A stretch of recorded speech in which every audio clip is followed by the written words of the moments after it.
DNA er negativt ladet på fosfor, og histone er positivt ladet.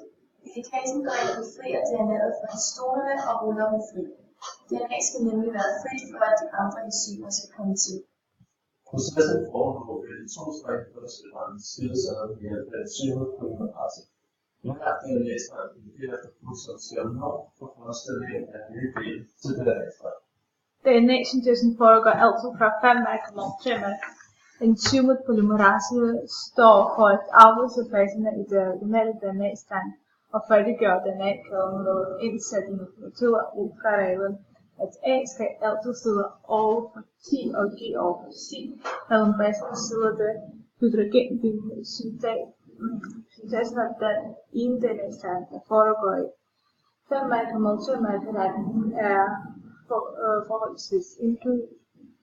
Dette plus at DNA foregår i sammenlægning med adskillelsen af DNA-strengen. DNA er udviklet, hvor 3 af 5 mærkestrenge bliver fremstillet af polymerase. Men her kan synet ikke bygge DNA'et på samme måde, hvor DNA-streng altid skal bygges fra 5 mærker til 3 mærker. Derfor er enzymer nødt til at bygge strengen baglæns.